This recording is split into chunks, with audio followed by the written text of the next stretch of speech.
ನಮಸ್ಕಾರ. ರವಿ ಬೆಳಗೆರೆ ಅವರ ಹೇಳಿ ಹೋಗು ಕಾರಣ. ಇವನನ್ನು ನಂಬದಿರುವುದಾದರೂ ಹೇಗೆ ಅಂತ ತನ್ನನ್ನೇ ಕೇಳಿಕೊಳ್ಳುವವನಂತೆ ಕುಳಿತಿದ್ದ ಕಲಾವಿದ. ಇಲ್ಲಿಗೆ 3ನೇ ಕಂತು ಮುಗಿದಿತ್ತು. 4ನೇ ಕಂತು ಆರಂಭ. ಅವತ್ತು ಇಳಿ ಸಂಜೆ ಪ್ರಾರ್ಥನಾ ಮತ್ತು ಹಿಮವಂತ್ ಲೈಬ್ರರಿಯಿಂದ ಹೊರಬಿದ್ದಾಗ ಸಣ್ಣಗೆ ಕತ್ತಲು ಶಿವಮೊಗ್ಗೆಯನ್ನು ತಬ್ಬಿಕೊಳ್ಳುತ್ತಿತ್ತು. ಯಾವ ಕಡೆಯಿಂದ ಮೊಳ ಹಾಕಿದರೂ ಶಿವಮೊಗ್ಗದಲ್ಲಿರುವುದು ಒಂದೇ ಪಾರ್ಕು. ಕತ್ತಲಾದ ಮೇಲೆ ಪ್ರಾರ್ಥನಾಳೊಂದಿಗೆ ಕೂಡಬಹುದಾದಂತಹ ಜಾಗವೇ ಅಲ್ಲ. ಹಗಲಿಡೀ ಓದಿ ದಣಿದವಳಿಗೆ ಪಾರ್ಕಿನಲ್ಲಿ 1-5 ನಿಮಿಷ ಕೂತಿದ್ದರೆ ಮನಸ್ಸಿಗೆ ಮುದವೆನ್ನಿಸಬಹುದು. ಇವತ್ತು ಬೇಡ. ಪ್ರಾರ್ಥನಾಳಿಗೋಸ್ಕರವೇ ಒಂದು ಪಾರ್ಕ್ ಸೃಷ್ಟಿಸುತ್ತೇನೆ. ಜಗತ್ತಿನ ಯಾವ ಗಂಡು ಯಾವ ಹೆಣ್ಣು ಎಷ್ಟು ಹೊತ್ತಿನಲ್ಲಿ ಬೇಕಾದರೂ ಕುಳಿತು ಮನಸ್ಸು ಹಗುರ ಮಾಡಿಕೊಳ್ಳಬಹುದಾದಂತಹ ಅದ್ಭುತವಾದ ಪಾರ್ಕು. ಅಲ್ಲಿ ನಾನಿರುತ್ತೇನೆ, ಪ್ರಾರ್ಥನಾ ಇರುತ್ತಾಳೆ. ಅನತಿ ದೂರದಲ್ಲೇ ನಮ್ಮ ಮಗು ಆಡುತ್ತಿರುತ್ತದೆ. ಅದರ ಹೆಸರು ಹಿಮಾಂಶು. ಮನೆಯತ್ತ ನಡೆಯುತ್ತಾ ನಡೆಯುತ್ತಾ ಕನಸುಗಳಲ್ಲಿ ಮುಳುಗಿ ಹೋದ ಹಿಮವಂತ್. ನಡೆಯುವಾಗ 2 ಸಲ ಅವನ ಭುಜ ಅವಳ ಭುಜದ ತಿರುವಿಗೆ ತಾಕಿದಂತಾಯಿತು. ಮೆಲುದನೆಯಲ್ಲಿ ಸಾರಿ ಅಂದಿದ್ದಳು ಪ್ರಾರ್ಥನಾ. ಕೇಳಿಸಿಕೊಳ್ಳುವ ಸ್ಥಿತಿಯಲ್ಲಿ ಅವನಿರಲೇ ಇಲ್ಲ. ಅವನ ಕನಸಿಗೆ ಕನಸು ಹುಟ್ಟುತ್ತಿತ್ತು.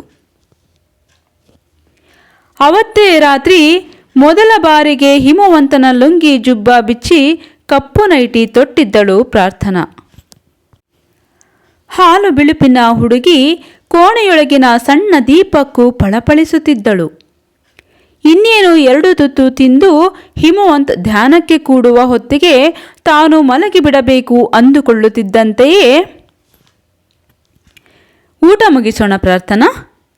ಈ ಪುಟ್ಟ ಕೋಣೆಗೊಂದು ಟೆರೇಸ್ ಇದೆ, ಮೆಟ್ಟಿಲಿಲ್ಲ. ನನಗೆ ಕಷ್ಟವಾಗಲಾರದು ಹತ್ತೋದಕ್ಕೆ. ಕೊಂಚ ಧೈರ್ಯ ಮಾಡಿದರೆ ನೀನೂ ಹತ್ತಿಬಿಡಬಲ್ಲೆ. ಇವತ್ತು ಆಕಾಶದಲ್ಲಿ 14ನೇ ಚಂದ್ರನಿದ್ದಾನೆ. ನಿನಗೆ ಅಭ್ಯಂತರವಿಲ್ಲದಿದ್ದರೆ ಮಧ್ಯರಾತ್ರಿಯ ತನಕ ಕೂತಿದ್ದು ಬರೋಣ ಕೇಳಿದ ಹಿಮವಂತ್. ಓದಿದ ಅಷ್ಟೂ ಬಯಲಾಜಿ ಒಂದೇ ಕ್ಷಣಕ್ಕೆ ಮರೆತು ಹೋಗುವಂತಾಗಿತ್ತು. ಅಕ್ಷರಶಃ 2 ನಿಮಿಷದಲ್ಲಿ ಊಟ ಮುಗಿಸಿದಳು. ಹಿಮವಂತ್ ಯಾವತ್ತೂ ಇಷ್ಟೊಂದು ಭಾವುಕನಾಗಿ ಮಾತನಾಡಿದವನಲ್ಲ. ಹುಣ್ಣಿಮೆಗೆ ಸಮುದ್ರ ಉಕ್ಕಿತ. ಶಾಂತಪ್ಪನವರ ಮನೆಯ ಕಾಂಪೌಂಡಿನ ಮೇಲೆ ಕಾಲಿಟ್ಟು ಕಿಟಕಿಯ ಸರಳುಗಳ ಆಧಾರ ಮಾಡಿಕೊಂಡು ಒಂದೇ ನೆಗೆತದಲ್ಲಿ ಟೆರೇಸು ತಲುಪಿದ ಹಿಮವಂತ್ ಮೊದಲಿನಿಂದಲೇ ಪ್ರಾರ್ಥನಾಳೆಡೆಗೆ ಕೈಚಾಚಿದ. ಅವಳ ಅಂಗೈಯಾಗಲೇ ಬೆವತು ತಣ್ಣಗಾಗಿತ್ತು. ಕಿಟಕಿಯ ಸರಳು ಆಧಾರ ಮಾಡಿಕೊಂಡು ಟೆರೇಸಿನಿತ್ತ ದೇಹವನ್ನು ಮೇಲಕ್ಕೆತ್ತಬೇಕು ಅವಳಿನ್ನು ಅಂದುಕೊಳ್ಳುವಷ್ಟರಲ್ಲೇ ಹಿಮವಂತನ ಬಲಿಷ್ಠ ಬಾಹುಗಳು ಅವಳ ರೆಟ್ಟೆ ಹಿಡಿದು ಅನಾಮತ್ತಾಗಿ ಮೇಲಕ್ಕೆತ್ತಿಕೊಂಡಿದ್ದವು. ಮೊದಲು ಕಿಟಕಿಗೆ, ಆಮೇಲೆ ಟೆರೇಸಿನ ಪುಟ್ಟ ಕಂಬಿಗೆ, ಆಮೇಲೆ ಹಿಮವಂತನ ಬಂಡೆ ಹರವಿನಂತಹ ಎದೆಗೆ. ಪ್ರಾರ್ಥನಾಳ ಇಡೀ ದೇಹ 2 ಕ್ಷಣ ತಾಕಿ ತೀಡಿ ಸಾಗಿ ಗಾಳಿಯಲ್ಲಿ ತಾರಾಡಿದಂತಾಗಿ ಕಡೆಗೆ ಟೆರೇಸಿನ ಮೇಲೆ ಸ್ಥಿರವಾಯಿತು. ಹಿಮವಂತನ ತೋಳುಗಳಲ್ಲಿ ಅಂಥದೊಂದು ಯಮಶಕ್ತಿ ಇದೆ ಎಂಬುದು ಅವಳಿಗೆ ಗೊತ್ತಾದದ್ದೇ ಅವತ್ತು. ಅವನ ದೇಹದಿಂದ ಹಿತವಾಗಿ ಬೆವೆತ ವಾಸನೆಯೊಂದು ಬೆಳದಿಂಗಳಿನೊಂದಿಗೆ ಬೆರೆತು ಮತ್ತು ಹುಟ್ಟಿಸುವಂತಿತ್ತು. ಅಂಗಿ ತೊಟ್ಟ ಎದೆಯೊಳಗಿಂದ ಎಂಥದೋ ಬಿಸುಪು ಹೊರಹೊಮ್ಮುತ್ತಿತ್ತು. ಟೆರೇಸಿನ ಮೇಲೆ ಹಾಗೆ ಅನಾಮತ್ತಾಗಿ ರೆಟ್ಟೆ ಹಿಡಿದೆತ್ತಿ ಸ್ಥಾಪಿಸಿದ ಹಿಮವಂತ್ ನಿಡಿದಾಗಿ ನಿಟ್ಟುಸಿರಿಟ್ಟು ಅವಳ ದೇಹಕ್ಕೆ ತಾಕಿಕೊಂಡವನಂತೆ ಹಾಗೆ 2 ಕ್ಷಣ ನಿಂತು ಬಿಟ್ಟಿದ್ದ. ಈ ಕ್ಷಣಗಳನ್ನು ಜೀವಮಾನ ಪರ್ಯಂತ ಹೀಗೆ ಜಾರಿಯಲ್ಲಿಡು ದೇವರೇ, ತನ್ನೊಳಗೆ ತಾನೇ ಹೇಳಿಕೊಂಡಳು ಪ್ರಾರ್ಥನಾ. ಇಂಥ ದಿವ್ಯ ಬೆಳದಿಂಗಳಿನಲ್ಲಿ ಪ್ರಾರ್ಥನಾ ಹಾಸ್ಪಿಟಲ್ನ ವಿಶಾಲವಾದ ಟೆರೇಸು ಅದೆಷ್ಟು ಸ್ಪಷ್ಟವಾಗಿ ಫಳಫಳಿಸುತ್ತಿರುತ್ತದೋ. 2 ಆರಾಮ ಕುರ್ಚಿಗಳಲ್ಲಿ ನಾವಿಬ್ಬರೇ ಕುಳಿತಿರುತ್ತೇವೆ. ಪುಟ್ಟ ಜೋಲಿಯಲ್ಲಿ ನೀಲಿ ಸ್ವೆಟರು ಹಾಕಿಕೊಂಡ ನಮ್ಮ ಮಗು ಬೆಳದಿಂಗಳಿಗೆ ಹೊಳೆಯುತ್ತಾ ನಿದ್ದೆ ಹೋಗಿರುತ್ತದೆ. ಅದರ ಹೆಸರು ಹಿಮಾಂಶು. ಹಾಗೆ ಒಬ್ಬರಿಗೊಬ್ಬರು ಅರ್ಧರಾತ್ರಿಯ ತನಕ ತೆರೇಸಿನ ಪುಟ್ಟ ಕಂಬಿಗೆ ಆತುಕೊಂಡು ಕುಳಿತು ಒಂದಕ್ಕೊಂದು ಸಂಬಂಧವೇ ಇಲ್ಲದ ಆದರೆ ಒಂದೇ ದಿಕ್ಕಿನಲ್ಲಿ ಪ್ರವಹಿಸುತ್ತಿದ್ದ ಎರಡು ನವಿರಾದ ಕನಸುಗಳನ್ನು ನೇವರಿಸುತ್ತಾ ಕಳೆಯುತ್ತಿದ್ದರೆ ಅನತಿ ದೂರದಿಂದಲೇ ಕೀಚುಗುಟ್ಟುವ ಹಳೆಯ ಸೈಕಲನ್ನು ತುಳಿಯುತ್ತಾ ಬಂದ ರಸೂಲ್ ಜಮಾದಾರ ಅದೇನೋ ಇದ್ದಕ್ಕಿದ್ದಂತೆ ಖುಷಿಗೊಂಡವನಂತಾಗಿ ಜೇಬಿನೊಳಗಿನ ಸೀಟು ತೆಗೆದು ಜೋರಾಗಿ ಊದಿದ. ಪ್ರಾರ್ಥನಾ ಹಿಮವಂತನ ಭುಜಕ್ಕೆ ತಲೆಯಾನಿಸಿದ್ದೇ ಆವಾಗ. ಮೊದಲು ಚೇತರಿಸಿಕೊಂಡದ್ದು ಹಿಮವಂತನಲ್ಲ, ಪ್ರಾರ್ಥನಾ. ಹೆಣ್ಣಿನ ದೇಹವೇ ಹಾಗೆ, ಬೇಗ ಕರಗುತ್ತದೆ, ಅಷ್ಟೇ ಬೇಗ ಸಾಂದ್ರಗೊಳ್ಳುತ್ತದೆ. ದೇಹದ ಬಗ್ಗೆ ಎಚ್ಚರ ವಹಿಸುವುದು ಹೆಣ್ಣಿಗೆ ಜನ್ಮತಃ ಬಂದ ವಿದ್ಯೆ. ಅದಕ್ಕಲ್ಲವೇ ಅಲ್ಲ ಪ್ರಾರ್ಥನಾ ಚೇತರಿಸಿಕೊಂಡದ್ದು. ಅವಳಿಗೆ ಹಿಮವಂತನಿಗಿಂತ ಹೆಚ್ಚು ಹೊತ್ತು ದೇಹಗಳ ಬಗ್ಗೆ ಗೊತ್ತು. ಡಾಕ್ಟರ್ ಆಗುವ ಹುಡುಗಿಗೆ ಗೊತ್ತಿರುವಂತಹ ಸಂಗತಿಗಳೇನಲ್ಲ. ಅವಳಿಗೆ ಕಾಮ ಗೊತ್ತು, ಪ್ರೇಮ ಗೊತ್ತಿರಲಿಲ್ಲ. ರಾತ್ರಿಗಳೆಂದರೆ ಏನು ಅಂತ ಗೊತ್ತು, ಬೆಳದಿಂಗಳ ಅನುಭೂತಿ ಇರಲಿಲ್ಲ. ಹಿಮವಂತ ಅಂದುಕೊಂಡಷ್ಟು ಮುಗ್ಧೆಯಲ್ಲ ಪ್ರಾರ್ಥನಾ. ಅದಕ್ಕೆ ಬೇಗ ಚೇತರಿಸಿಕೊಂಡಳು. ಟೆರೇಸಿನ ಮೇಲಕ್ಕೆ ಹತ್ತಿ ನಿಂತ ಕ್ಷಣದಲ್ಲೇ ಅಪ್ರಯತ್ನಪೂರ್ವಕವಾಗಿ ಒಂದಕ್ಕೊಂದು ತಾಕಿ ನಿಂತು ಸ್ಥಿರಗೊಂಡು ಬಿಟ್ಟ ದೇಹಗಳ ಪೈಕಿ ಮೊದಲು ಕದಲಿ ಬೇರೆಯಾದದ್ದೇ ಪ್ರಾರ್ಥನಾಳ ದೇಹ. ಅವನು ಮಾತ್ರ ಹಾಗೆಯೇ ನಿಂತಿದ್ದ. ಆಕಾಶದಲ್ಲಿ ದೇವತೆಗಳು ಸುರಿಯುತ್ತಿರುವ ಅಮೃತಧಾರೆಗೆ ಮೈಯೊಡ್ಡಿದ್ದಾನೇನೋ ಎಂಬಂತೆ.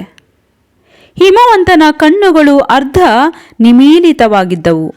ಅವುಗಳಲ್ಲಿ ಆವೇಶವಿರಲಿಲ್ಲ, ಆಲೋಚನೆ ಇತ್ತು. ಅಪ್ಪುಗೆ ಎಂದರೆ, ಸ್ಪರ್ಶವೆಂದರೆ, ದೇಹಗಳ ಬೆಸುಗೆ ಎಂದರೆ ಇದೇನಾ?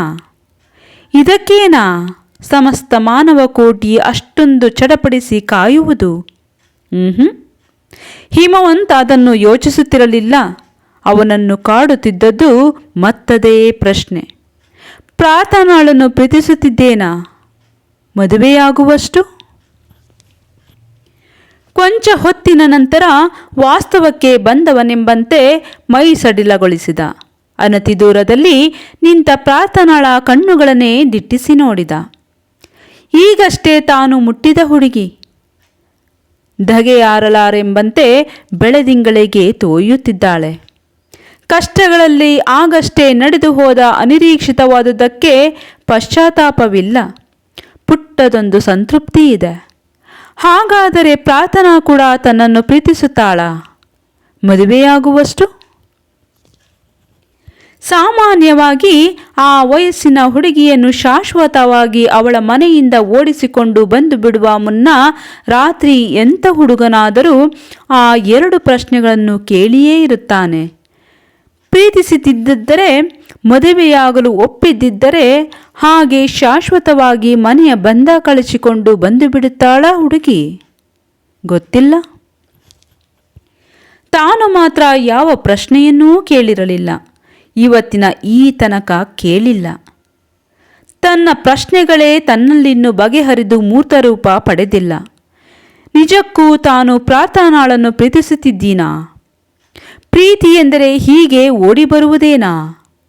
ಊರಿಂದ ಊರಿಗೆ ಹಠ ಬಿದ್ದು ನಡೆದು ಬರುವುದೇನಾ? ಹೆಬ್ಬೆರಳು ಸಿಡಿದ ಕಾಲಿಗೆ ಉಗುರು ಬೆಚ್ಚಗಿನ ನೀರು ಹನಿಸಿ ಹಿತವಾದುದೊಂದು ಕಂಫರ್ಟ್ ಒದಗಿಸುವುದೇನಾ? ಹೋಟೆಲಿನಿಂದ ಇಡ್ಲಿ ತಂದು ತಿನ್ನಿಸಿದಷ್ಟೇ ಸಹಜವಾಗಿ ಅನಾಯಾಸವಾಗಿ ಅವಳ ಭಾಗ್ಯಕ್ಕೊಂದು ಡಾಕ್ಟರಿಗೆ ತಂದು ಕೊಡುತ್ತೇನೆಂದು ಹೊರಡುವುದೇನಾ? ತಮ್ಮಿಬ್ಬರ ಮಧ್ಯೆ ಒಂದಾವುದೋ ಅವ್ಯಕ್ತ ಒಪ್ಪಂದವಿದೆ ಎಂಬುದು ಪ್ರಾರ್ಥನಾಳಿಗಿಂತ ಚೆನ್ನಾಗಿ ತನಗೇ ಗೊತ್ತು. ಆದರೆ ಎಲ್ಲ ಒಪ್ಪಂದಗಳು ಪ್ರೀತಿಯೇನಾ? ಹಿಮವಂತನಿಗೆ ಕಾಂಕ್ಷೆಗಳ ಮೇಲೆ ಉದ್ಭವಗೊಳ್ಳುವ ಪ್ರೀತಿ ಯಾವತ್ತೂ ಬೇಕಿರಲಿಲ್ಲ. ಅಸಲಿಗೆ ಆ ತನಕ ಒಬ್ಬ ನರಸಿಂಹಯ್ಯನವರನ್ನು ಬಿಟ್ಟು ಅವನು ಯಾರನ್ನೂ ಪ್ರೀತಿಸಿರಲಿಲ್ಲ. ಅವಶ್ಯಕತೆಗಳಿಗೆ ಹುಟ್ಟಿಕೊಳ್ಳುವುದು ಪ್ರೀತಿಯಲ್ಲ, ಅದು ಹೊಂದಾಣಿಕೆ. ಬೆಳಗ್ಗೆ ಎದ್ದು ರೇಡಿಯೋದಲ್ಲಿ ಸಿನಿಮಾ ಹಾಡು ಕೇಳುವ ಹುಡುಗಿ ಯಾರನ್ನಾದರೂ ಪ್ರೀತಿಸಲೇಬೇಕು ಅಂತ ನಿರ್ಧರಿಸಿದರೆ ಸಂಜೆ ಹೊತ್ತಿಗೆ ಅವಳಿಗೊಂದು ಪ್ರೀತಿ ಸಿಕ್ಕಿಬಿಡುತ್ತದೆ. ಕೈ ಚಾಚಿದ ಹುಡುಗಿಯನ್ನು ತಿರಸ್ಕರಿಸುವ ಹುಡುಗರು ಜಗತ್ತಿನಲ್ಲಿ ತೀರಾ ಅಪರೂಪ. ಅದಲ್ಲ ತಾನು ಬಯಸಿದ್ದು. ಒಂದು ಪ್ರೀತಿ ಉದ್ಭವವಾಗಲಿಕ್ಕೆ 100 ಜರೂರತ್ತುಗಳು ಸೃಷ್ಟಿಯಾಗಬೇಕು. ಕನಸುಗಳ ಫಸಲು ಎದ್ದು ನಿಲ್ಲಬೇಕು. ಒಬ್ಬರನ್ನೊಬ್ಬರು ಜೀವನ ಪರ್ಯಂತ ಭರಿಸುತ್ತೇವೆಂಬ ನಂಬಿಕೆ ಹುಟ್ಟಿದರೆ ಸಾಲದು. ಭರಿಸಲೇಬೇಕೆಂಬ ತೀರ್ಮಾನ ಮಾಡಿಕೊಂಡರೂ ಸಾಲದು. ಪ್ರೀತಿ ಎಂದರೆ ಒಬ್ಬರನ್ನೊಬ್ಬರು ಕೇವಲ ಭರಿಸುವಂಥದ್ದಲ್ಲ, ಕೂಡಿ ನಡೆಯುವಂತಹದೂ ಅಲ್ಲ, ಕೈ ಹಿಡಿದು ನಡೆಸುವಂತಹದೂ ಅಲ್ಲ. ಪ್ರೀತಿ ತಬ್ಬಗೆಯಲ್ಲ, ಪ್ರೀತಿ ಉನ್ಮಾದವಲ್ಲ, ಪ್ರೀತಿ ನಿಟ್ಟುಸಿರೂ ಅಲ್ಲ. ಹಿಮವಂತನ ಪಾಲಿಗೆ ಪ್ರೀತಿ ಎಂಬುದು ಸದ್ದಿಲ್ಲದೆ ಸಂಭವಿಸುವ ಸಂಗತಿ. 3 ಸಂಜೆಯ ಹೊತ್ತಿನಲ್ಲಿ ಕತ್ತಲಿನೊಳಗೆ ಬೆಳಕು ಲೀನವಾಗುವಂತಹ ಕ್ರಿಯೆ. ಬಿಸಿಲ ನೆತ್ತಿಯ ಮೇಲೆ ಮೋಡಗಟ್ಟುವಂತಹ ಮೋದ. ಎಲ್ಲಿಂದಲೋ ಬಂದು ಕಾಲು ದಾರಿ ಎಂಬಂತೆ ಪ್ರಾರ್ಥನಾಳ ಕನಸು ನಡೆದು ಬಂದು ಕೂಡಿಕೊಂಡಂತಹ ಯೋಗ. ಯಾವ ವಿವರಣೆಗೂ ನಿಲುಕದಂತಹದಾಗಿರಬೇಕು ಪ್ರೀತಿ. ಅದು ಮಾತ್ರ ಶಾಶ್ವತ. ಅಂಥದೊಂದು ಪ್ರೀತಿ ನಮ್ಮಿಬ್ಬರ ಮಧ್ಯೆ ಸಂಭವಿಸಿದೆಯಾ? ಪ್ರಾರ್ಥನಾಳ ಮುಖವನ್ನೇ ದಿಟ್ಟಿಸಿದ. ಅವಳೀಗ ದೇಹದ ಬಗ್ಗೆ ಯೋಚಿಸುತ್ತಿದ್ದಳು. ಬಲಿಷ್ಠ ಬಾಹುಗಳು, ಕಂಬ ಕಾಲು, ಮಟ್ಟಸವಾದ ಹೊಟ್ಟೆ, ಎದೆ ಮೇಲೆ ಪೊದೆ ಕೂದಲು, ಕಣ್ಣಲ್ಲಿ ಯಾವುದೋ ಅಸಹನೆಯೊಳಗೇ ಒಂದು ಕನಸು. ಈ ಹಿಮವಂತನ ಮೀಸೆ ಅದೆಷ್ಟು ಚಂದ ಅಂದುಕೊಂಡಿದ್ದಾಳೆ ತಾನು. ಕಬ್ಬಿಣದಂತಹ ದೇಹ, ದನಿಯಲ್ಲಿ ಪರಿಪೂರ್ಣ ಪುರುಷತ್ವ. ಹೆಣ್ಣು ಹುಟ್ಟಿದರೆ ತನಗಿಂತ ಚಂದ ಹುಟ್ಟುತ್ತಾಳೆ, ಗಂಡು ಹುಟ್ಟಿದರೆ ಹಿಮವಂತನಿಗಿಂತ ಚಂದದ ಗಂಡಸು ಹುಟ್ಟಲಾರ. ಇವನು ಯಾವ ಬೆಳಕಿನ ಬೀಜದವನೋ, ಯಾವ ಕ್ಷೇತ್ರದ ವಸಂತ ಋತುವೋ.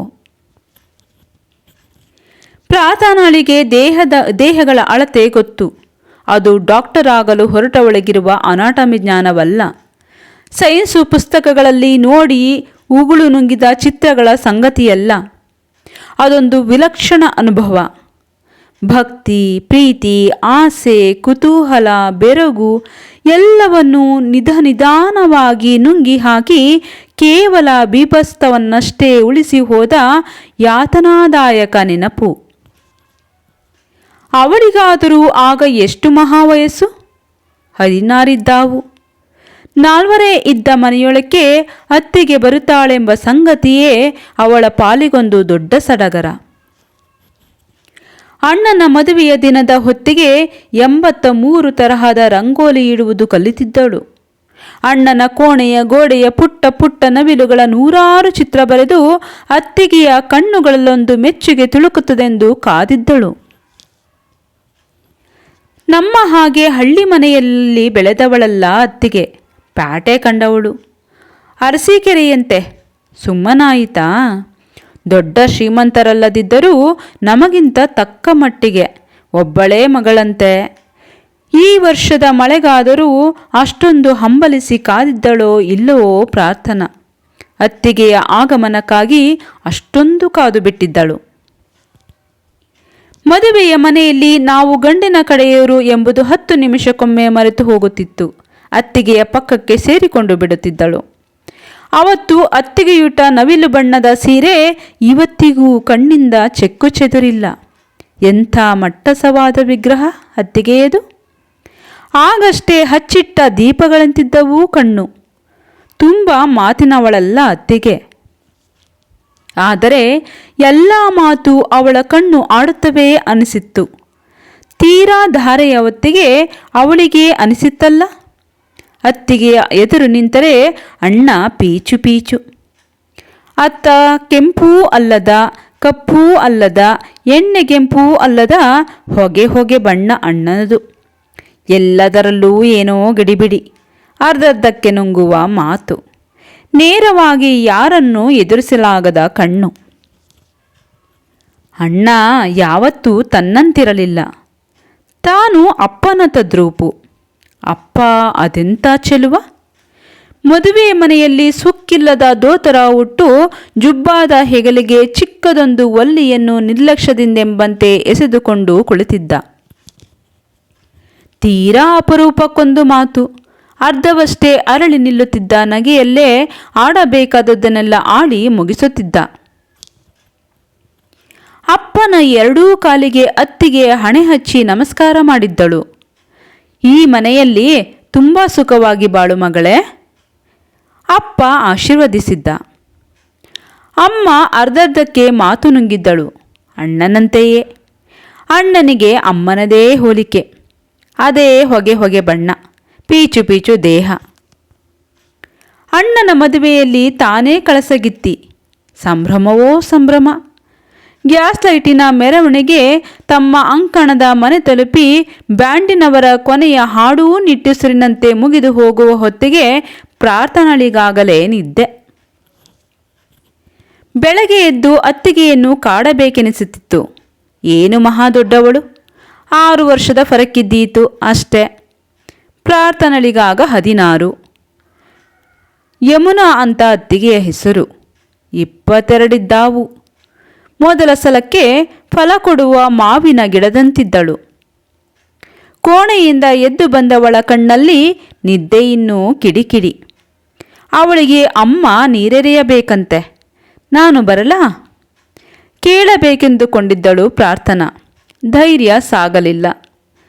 ಚುಗ್ಗಿಗೆ ಸಿಕ್ಕ ಮಾವಿನ ಗಿಡ ಎಷ್ಟು ನರಳಿದ್ದಿರಬಹುದು?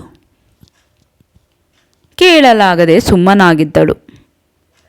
ಆಮೇಲೆ ಕೇಳುವ ಪ್ರಮೇಯವೇ ಬರಲಿಲ್ಲ. ಯಮುನತ್ತಿಗೆಯ ಮುಖದಲ್ಲಿ ಅತೃಪ್ತಿ, ಅಸಹನೆ, ಆತಂಕಗಳು ಫಸಲಿನಂತೆ ಬೆಳೆದವಲ್ಲ.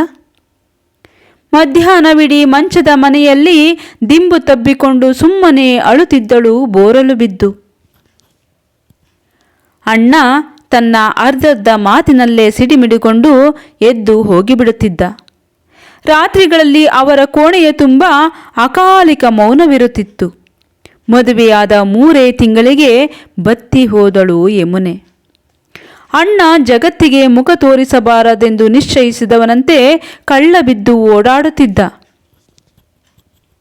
ಪ್ರಾರ್ಥನಾಳಿಗೊಬ್ಬಳಿಗೆ ಅಲ್ಲ, ಮನೆಯಲ್ಲೆಲ್ಲರಿಗೂ ಅರ್ಥವಾಗಿ ಹೋಗಿತ್ತು. ಮಳೆಯಾಗುತ್ತಿಲ್ಲ. ಕೆಲವೊಮ್ಮೆ ನಡುರಾತ್ರಿಯ ಬಿಗಿ ಮೌನದಲ್ಲಿ ಅಣ್ಣ ಊಳಿಡುತ್ತಿದ್ದ. ಪ್ರಾಣಿಯಂತೆ ಚಡಪಡಿಸುತ್ತಿದ್ದ. ನಿಸ್ಸಹಾಯಕನಾಗುತ್ತಿದ್ದ. ಯಮುನೆ ಪ್ರವಾಹದ ಬಿರುಸು ಭರಿಸಲಾಗದೆ ದಂಡೆಯ ದಂಡ ಸಮೇತ ಕೋಡಿ ಬೀಳುತ್ತಿದ್ದಳು. ವಯಸ್ಸು 16 ಪ್ರಾರ್ಥನಾಳಿಗೆ ಅನಾಟಮಿ ಅರಗದಂತಹ ವಿಷಯವೇನಲ್ಲ. ಮನೆಯಿಂದ ಹೊರಬಿದ್ದಾಗ ಅದೆಲ್ಲ ಮರೆವಾಗಿ ಬಿಡುತ್ತಿತ್ತು. ಗೆಳತಿಯರೊಂದಿಗೆ ಹರಟಲು ಕುಳಿದರೆ 1000 ಸುದ್ದಿ. ಇವತ್ತಲ್ಲ ನಾಳೆ. ಯಮನತ್ತಿಗೆಯ ದುಃಖ ಹೇಗೋ ಬಗೆಹರಿದೀತೆಂಬ ಸಮಾಧಾನವನ್ನು ತನಗೆ ತಾನೇ ಹೇಳಿಕೊಳ್ಳುತ್ತಿದ್ದಳು. ಮದುವೆಯಾದ ಗಂಡಸಿನ ಮೈಕೈ ತುಂಬಿಕೊಳ್ಳುತ್ತದಂತೆ. ಅಣ್ಣನೂ ಫಸಲಿಗೆ ಬಂದಾನು ಅಂದುಕೊಳ್ಳುತ್ತಿದ್ದಳು. ಆದರೆ ಅದೆಲ್ಲ ಹೇಗೆ ಸಾಧ್ಯವಾದೀತು ಎಂಬ ಪ್ರಶ್ನೆಗೆ ಮಾತ್ರ ಪ್ರಾರ್ಥನಾಳಲ್ಲಿ ಉತ್ತರವಿರಲಿಲ್ಲ. ಎಷ್ಟು ಚಂದ ಕಾಣ್ತಿದೆಯಲ್ಲೇ ಪ್ರಾರ್ಥಿ ಅನ್ನುತ್ತಾ ಅದೊಂದು ಸಾಯಂಕಾಲ ಮನೆಯೊಳಕ್ಕೆ ಕಾಲಿಟ್ಟಳವನ್ನು ಅನಾಮತ್ತಾಗಿ ಯಮನತ್ತಿಗೆ ತಬ್ಬಿಕೊಂಡಾಗಲೇ ಅಲ್ಲವೇ ಆ ಮನೆಯಲ್ಲಿ ಮೊದಲ ಬಾರಿಗೆ ನಗೆ ಹುಟ್ಟಿದ್ದು. ಇದ್ದಕ್ಕಿದ್ದಂತೆ ಯಮನತ್ತಿಗೆ ನಿರುಮ್ಮಳವಾಗಿ ಬಿಟ್ಟಿದ್ದಳು. ಮುಖದಲ್ಲಿ ಏನೋ ಸಮಾಧಾನ. ಸ್ನಾನ ಮುಗಿಸಿದ ಹೆಂಗಸಿನ ಮುಖದಲ್ಲಿರುವಂತಹದ್ದು.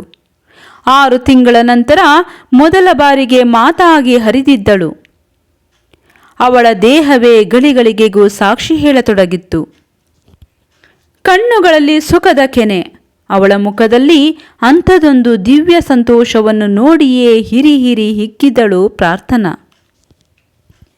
ಈ ಸಲದ ಮಾವಿನ ಫಸಲು ಹುಸಿ ಹೋಗಲಾರದೆಂಬುದು ಖಾತರಿಯಾಗಿತ್ತು.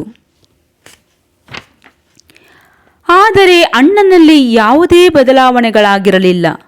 ಅವೇ ಅರ್ಧರ್ಧ ಮಾತು, ಪೀಚು ದೇಹಕ್ಕೆ ಮೆತ್ತಿಕೊಂಡಂತಹ ಶರಟು, ಅದೇ ಕಳ್ಳಬಿದ್ದು ಹೋಗುವವನ ನಡಿಗೆ. ಪ್ರಾರ್ಥನಾಳಿಗೆ ಆಶ್ಚರ್ಯವಾದದ್ದು ಅದಕ್ಕಲ್ಲ, ಎಂದೂ ಇಲ್ಲದ ಬದಲಾವಣೆಗಳು ಅಮ್ಮನಲ್ಲಿ ಬಂದು ಬಿಟ್ಟಿದ್ದವು. ಆಕೆಗೆ ಏನೋ ದುಃಖ, ಯಾವುದೋ ಕಾಯಿಲೆ. ಸುಮ್ಮನೆ ಒಳಮನೆಯ ಕಂಬ ಕೊರಗಿ ಕುಳಿತು ಅಳುತ್ತಾಳೆ. ಮಾತೇ ಮುಗಿದು ಹೋಗಿವೆ. ಏನಾಗಿದೆ ಅಮ್ಮನಿಗೆ? ಹಾಗಂತ ಕೇಳಿಯೇ ಬಿಡೋಣವೆಂದು ಅದೊಂದು ಮಧ್ಯಾಹ್ನ ಅಂದುಕೊಂಡದ್ದಕ್ಕಿಂತ ಬೇಗ ಮನೆಗೆ ಬಂದು ಅತ್ತಿಗೆಯ ಕೋಣೆಯೊಳಕ್ಕೆ ಹೊಕ್ಕಾಗಲೇ ಅಲ್ಲವೇ ತನಗೂ ಏನೋ ಆಗಿಬಿಟ್ಟದ್ದು. ಮಂಚದ ಮನೆಯಲ್ಲಿ ಯಮುನೆ ಇದ್ದಳು. ಅಪ್ಪ ಇದ್ದ. ಪ್ರವಾಹ ದುಮ್ಮಿಕ್ಕಿ ಹರಿಯುತ್ತಿತ್ತು. ಒಳಮನೆಯ ಕಂಬ ಕೊರಗಿ ಕುಳಿತ ಅಮ್ಮ ಬಿಕ್ಕಳಿಕೆ ಅಲ್ಲೇ ಹುಟ್ಟಿ ಸಾಯಿಸುತ್ತಿದ್ದಳು. ಪ್ರಾರ್ಥನಾ ಎಲ್ಲವನ್ನೂ ಕಣ್ಣಾರೇ ನೋಡಿದ್ದಳು.